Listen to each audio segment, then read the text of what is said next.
This is a pre-recorded presentation for the Golden Valley Planning Commission for their meeting on December 27th. If you'd like to make a comment on this item, you can do so either through the Golden Valley Speaks website or by attending the meeting that night at 6:30 p.m. For discussion is conditional use permit number 177, which will allow for a portion of the building located at 825 Boone Avenue North to be used as a training center for acrobatics and aerial arts, which is a conditional use in the industrial zoning district. The definition for that training center is provided below. Most notably here, a building, the principal use of which is the regular provision of education or instruction to groups of persons aged 16 or older, in areas including but not limited to a number of occupations here: assembly or production, business clerical, skilled crafts, as well as training in adult literacy, employment skills, or personal improvement. The site is located in the western portion of the city along Boone Avenue north of Highway 55.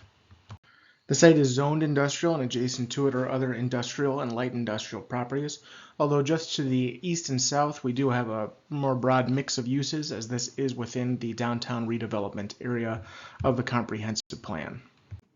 825 Boone Avenue is a 1.5 acre lot and has a 24,000 square foot building on it. There are two curb cuts providing access to the parking lot, which provides 45 stripe spaces and additional unstriped parking to the rear of the building. This proposal does not include any reduction in the existing landscaping of the site, and the only real change to the exterior facade would be to update signage for the new business. This applicant would be occupying the north portion of the building in the former tenant space of Tech Dump Tech Discounts, which is a 3,300 square foot space. The site is considered I&I compliant in terms of inflow and infiltration requirements for the city sewer. Here's a view of the site taken from Boone Avenue in 2020. Here you can see the main access that will be provided, and this is looking at that north portion of the building that would be occupied by the applicant. The applicant here would be the Aviary, a business that is centered around teaching skills related to aerial arts and acrobatics for a little bit less than a decade at various locations throughout the metro. Unlike a traditional gym, this would not have any walk-in facilities or opportunities provided. Everything is scheduled in a class format led by instructors. Again, the facility would be 3,300 square feet and split into two class spaces as shown to the left here, as well as having an office space for administrative staff. The tenant noted that this would be a desirable space because of its smaller square footage, along with very high ceilings that were required for acrobatic work and training. Training facility would be open 7 days a week, from 5 to 9 p.m. on weekdays and from 9 a.m. to 2 p.m. on weekends. There are 10 employees or contracting instructors that work for the aviary, although it averages 2 employees in the building at any time. And then each class averages around 4 students, but has a maximum of 10 participants per classroom.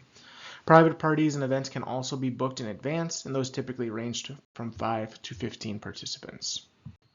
Regarding parking, trade schools and training centers' minimum parking requirement is 1 space per 5 participants. With a maximum of 20 students at a time, this would mean a minimum of 4 spaces for the use. 14 spaces to the north of the building would more than meet that minimum requirement.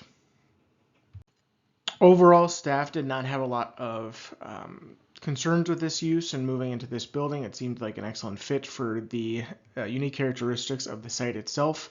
And in terms of the 11 findings that we need to make in evaluating a CUP, we found that it met a demonstrated need for the business given their previous history of operations, consistent with the comprehensive plan, again being within this redevelopment area for downtown and seeing a more broad mix of uses in those buildings. Would not have an effect on property values and not expected to impact traffic flow and congestion. It would not impact population density, and it would not result in any increase in noise, dust, odors, vibration, etc. In terms of visual appearance, again, not much is going to change for the site itself besides signage. And then finally, we do not see any other unforeseen effects on the general health, safety, and welfare. That all being said, staff recommends approval of the conditional use permit number 177, subject to the one condition that this approval is subject to all other state, federal, and local ordinances, regulations, or laws with authority over this development.